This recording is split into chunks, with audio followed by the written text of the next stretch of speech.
It is quite challenging to achieve purity in the fundamentals, but in the end, I believe it makes individuals seem incredibly lovely. Have you considered the possibility that the entire design project might fail at some point? Well, no. It has always been presumed that I have dedicated my life to pursuing fashion. I never did. The pace of fashion is too quick. It's already altering once again by the time you figure it out. Something lot more subdued piqued my interest. Fashion. True style. The kind that remains when the season is over. I've encountered actors over the years who could turn an ordinary white t-shirt into something very memorable. Everyone remembers women who entered a room in nearly nothing special. Artists who, in some way, became eternal by defying every trend. I learned the same thing from each of them. Purchasing appropriate clothing is not the essence of style. It's about expressing who you are without using words. In retrospect, I see that my biggest influences weren't always designers. The majority of them never drew a collection. Some people have no interest in fashion at all. However, each time they put on their clothes, they reminded me of the reasons I adored simplicity. They were not dependent on excess. They depended on self-assurance. Making that is far more difficult. I never intended for the jacket to be the main attraction when I designed it. I wanted the wearer to feel very much like themselves. It wasn't inspired by a runway. It originated from seeing individuals who grasped style long before social media, personal branding, or fashion influencers. Throughout my life, 5 individuals in particular have remained at my side. I saw a different aspect of grace in each. Each subtly influenced my perspective on apparel. Even now, they are the first 5 names that spring to me when I consider timeless style. Steve McQueen's attire wasn't the first thing that people noticed about him.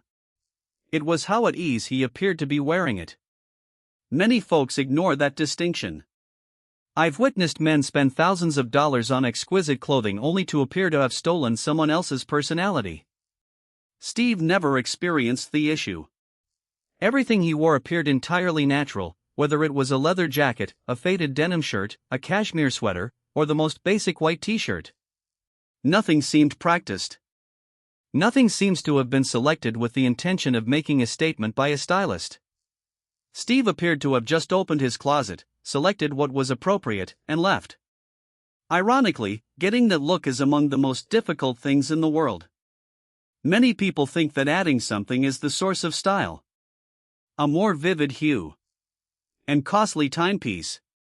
One more piece of equipment. Steve reminded me that style frequently results from taking things away. Less ornamentation. Less work. There's less need to impress. I discovered that I was pursuing the same emotion as my own work developed. I wanted a jacket to be as comfortable as Steve McQueen's. Because the best clothing should blend in with the wearer, I wanted people to wear my outfits without feeling like they were in style. They shouldn't vie for people's attention. Photographs of Steve McQueen feel startlingly contemporary even now, decades after his best films. Not because fashion has stagnated, but rather because genuineness never goes out of style. He deserved a spot on my list because of this. Not just because he looked good, but also because he demonstrated that the most fashionable thing somebody can wear is confidence. When individuals recall, they frequently recall the pictures of Princess Diana. I recall the change. 10 years later, Diana had changed from the person the world first saw in the early 1980s. Naturally, her attire changed, but it wasn't the whole tale. The true transformation took place within her. Her style got more subdued as she gained self-assurance. The shoulders grew softer. The hues sharpened. The silhouettes become more straightforward. She began dressed for herself rather than to fit in. I've always thought that's when someone really starts to look fashionable. Not when they find the ideal designer, but rather when they figure out who they are. Diana's approach to clothes was strikingly contemporary. She realized that a well-fitting blazer may convey more than an ornate gown. She was aware that the power of simplicity may equal that of luxury. I could really relate to its philosophy. I've made an effort to cut out extraneous features from my designs throughout my career. I think confidence should always be the first thing people notice, not because I don't like adornment. Diana exuded the same assurance in her attire. Behind them, she never vanished. She always appeared friendly, whether she was visiting hospitals, meeting international leaders, or just strolling throughout an airport. Stylish yet never aloof. Gorgeous, but never immune. That balance is really uncommon.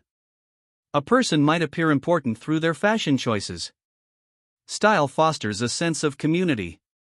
That gift belonged to Princess Diana. Even now, I don't consider the fashions of the 1980s or 1990s when I look at pictures of her.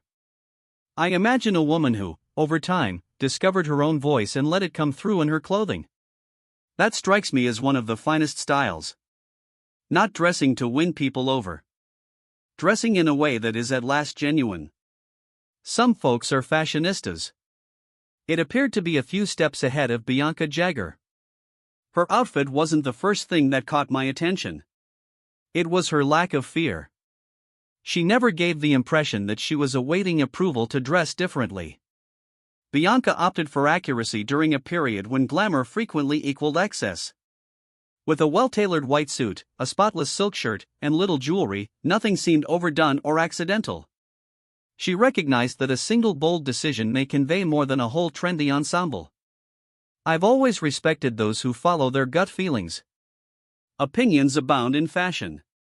Someone informs you what's in and out for each season. You will eventually lose the ability to hear your own voice if you spend your entire life listening to all those voices. Bianca didn't seem to have that issue at all. She started by getting dressed for herself. Everyone else was ranked second. She probably didn't realize how much that way of thinking affected me. I had no interest in making one-season clothing while I was developing the Calvin Klein brand.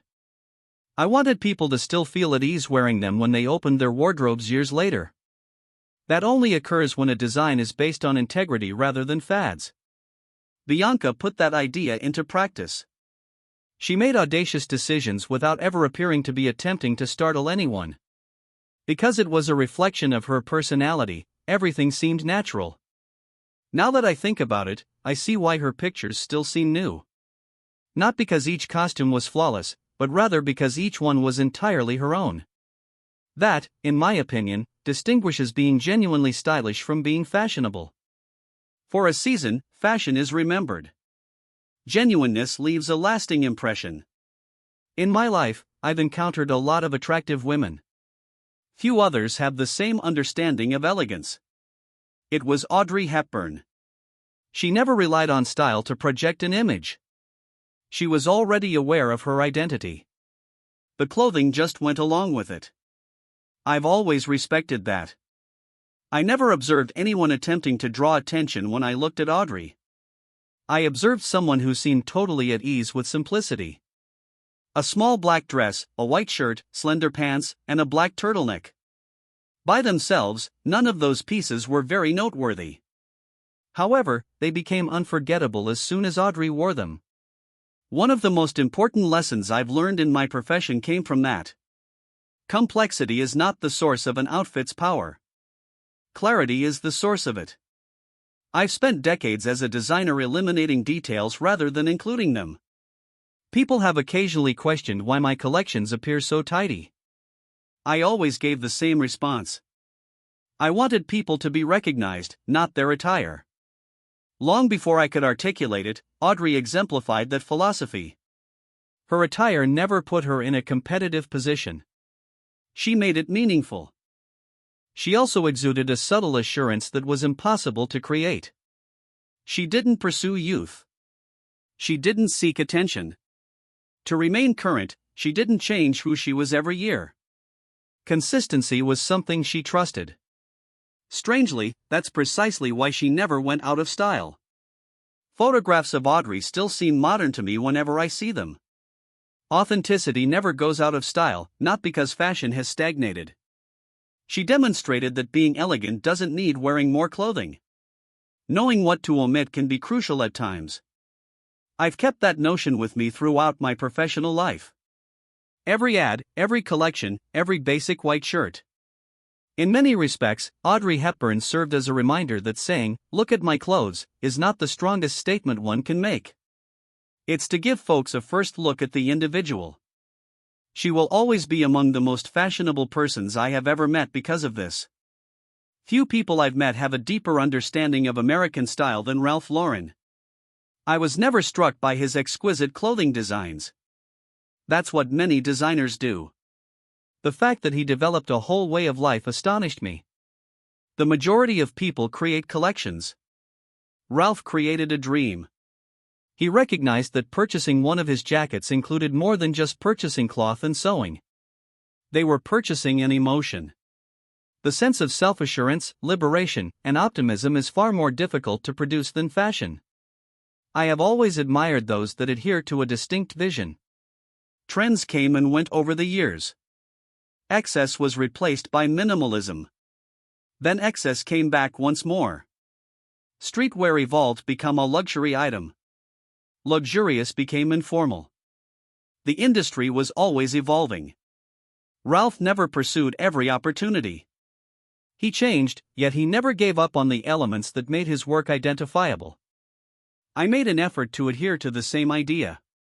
We had different aesthetics. We were frequently compared as though fashion could only accommodate one concept at a time. That's not how I ever saw it.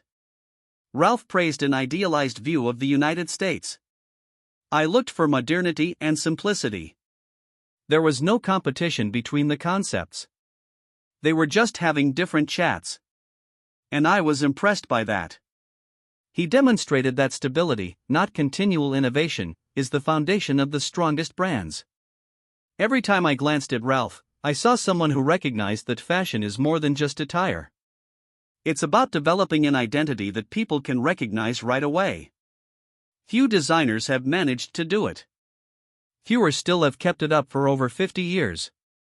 In retrospect, I see that we spent our careers providing diverse answers to the same topic.